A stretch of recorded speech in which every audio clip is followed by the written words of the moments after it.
Hello everyone, welcome back to our YouTube channel.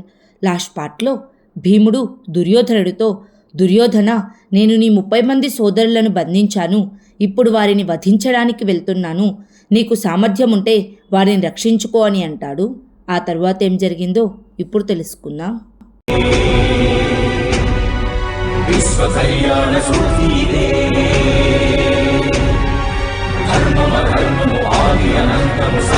సత్యము సార్థకలంకము జాత్యంకార పర్యవసానము శక్తిదే భక్తిదే జీవన్ముక్తికి మార్గమిదే పంచమ వేద సారం మహాభారతం కృష్ణుడు చూపిన లీల ఇది జీవన వేద మార్గమిది గీత జనించిన క్షేత్రమే ఇది మహాభారతం.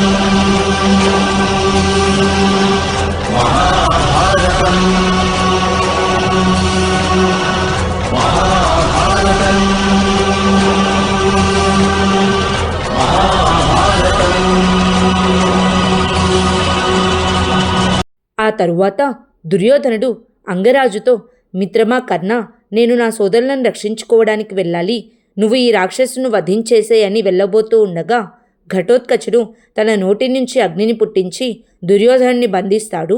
అయినా సరే దుర్యోధనుడు తప్పించుకోవడానికి ప్రయత్నిస్తుండగా ఘటోత్కచుడు మళ్ళీ తన నోటి నుంచి అగ్నిని పుట్టించి దుర్యోధనుడిని అగ్నివలయంలో బంధించి తన చేతిలోకి తీసుకుంటాడు.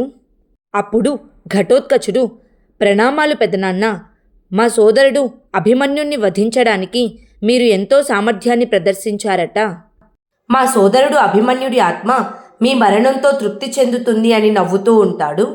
వెంటనే దుర్యోధనుడు భయపడుతూ, మిత్రమా కర్ణ, నన్ను రక్షించు, గురుద్రోణ, మీరైనా రక్షించండి అని బతిమిలాడుతూ ఉంటాడు.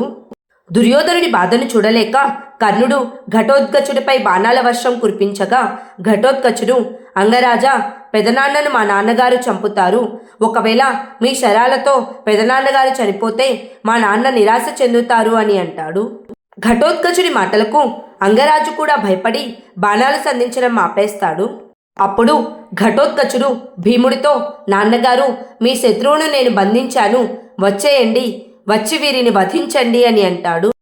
వెంటనే భీముడు, రెండూ చేయవలసిన పనులే, ముందు నేను మీ 30 మందిని చంపాలా లేక దుర్యోధనుణ్ణి చంపాలా?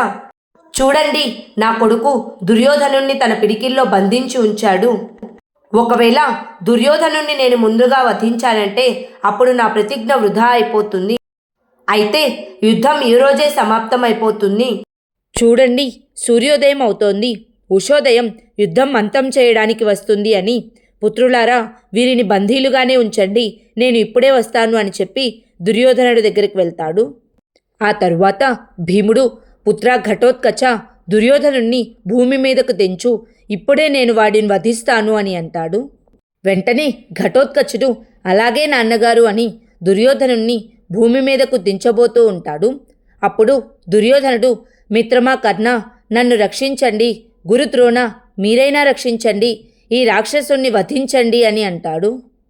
దుర్యోధనుడి బాధ చూడలేక అంగరాజు కర్ణుడు దేవేంద్రుడిచ్చిన దివ్యాస్త్రాన్ని ఉపయోగించాలని నిర్ణయించుకొని, ఓ దివ్యాస్త్రమా, ఆ దేవేంద్రుడి ఆశీర్వాదంతో నువ్వు ఒకసారి నా ఆదేశాన్ని పాటించాలి, ఇప్పుడు నేను నిన్ను ఆదేశిస్తున్నాను, వెళ్ళి ఆ ఘటోద్గతుడిని వధించు అని తన ధనస్సును సంధించి బాణాన్ని వదులుతాడు.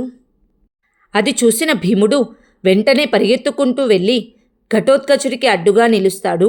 అయినా సరే అంగరాజు సంధించిన బాణం ఘటోత్కచుడి గుండెలకు తగిలి ఘటోత్కచుడు సైనికుల మీద పడి మరణిస్తాడు.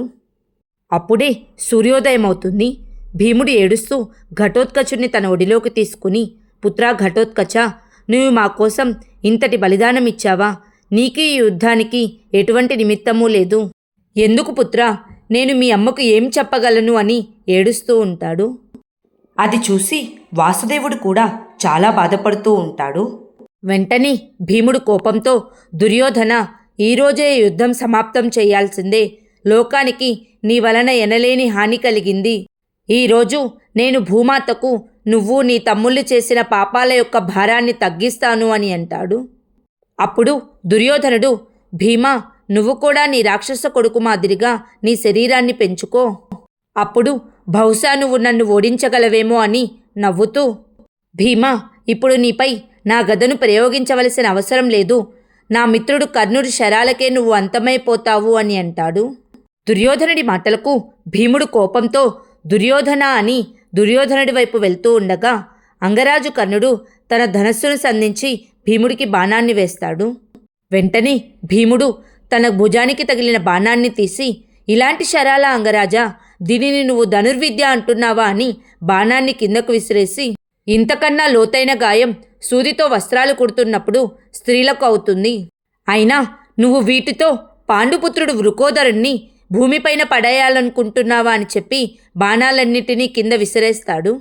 అదే సమయంలో అర్జునుడు, తమరి బాణాలపై నా పేరు రాస్తుంది అంగరాజా కర్ణ. ఒక గదాధారిపై బాణాలు వర్షించడం శౌర్యమెలా అవుతుంది? నాతో యుద్ధం చేయండి అని అంటాడు. వెంటనే కర్ణుడు, ఒక రాక్షసుని సహాయంతో నా దివ్యాస్త్రాన్ని నాశనం చేయించావు అర్జున. ఇది తప్పకుండా వాసుదేవుని పన్నాగమే అయి ఉంటుంది. నీవు జీవించేందుకు జనం మధ్యలో దాక్కుని నీ సోదరుడి పుత్రుణ్ణే బలి తీసుకుంటావా? కానీ నేను దివ్యాస్త్రం లేకపోయినా నిన్ను వధించగలను అర్జున, నాతో యుద్ధం చెయ్యి అని అంటాడు. కర్ణుడి మాటలు విని అర్జునుడు వాసుదేవునితో, మాధవ, ఇది మీ పథకమా?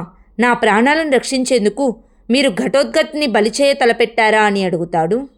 వెంటనే వాసుదేవుడు, అవును పార్థ, దివ్యాస్త్రాన్ని ప్రయోగించడం తప్పనిసరి అని అంటాడు. అప్పుడు అర్జునుడు, ఇంకెందరిని ఎవరెవరిని బలి చేయించ సిద్ధపడ్డారు మాధవ అని అడుగుతాడు. వెంటనే వాసుదేవుడు, నిన్నూ బలి చేస్తాను పార్థ, ఆ తర్వాత నేనూ బలి అవుతాను. ఈ ధర్మ సంస్థాపనలో ఎవరిని బలి చేయడం తప్పనిసరో వారిని బలి చేయాల్సి వస్తుంది. ఎవరు జీవించడం అవసరమో వారు దుఃఖంతో, సంఘర్షణల భారంతో జీవించవలసి వస్తుంది. నువ్వు నీ కర్తవ్యాన్ని నిర్వర్తించు పార్థ, యుద్ధం చెయ్యి అని అంటాడు. అదే సమయంలో భీముడు దుర్యోధనుడి తమ్ముళ్లను చంపుతూ, దుర్యోధన 60, 70 అని తన తమ్ముళ్ల మృత్యు సంఖ్యను చెప్తూ ఉంటాడు.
ఆ తరువాత భీముడు ఘటోత్కచుడికి అంత్యక్రియలు చేస్తూ బాధపడుతూ ఉంటాడు.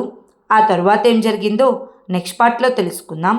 Please like, share and subscribe to our YouTube channel. Thank you.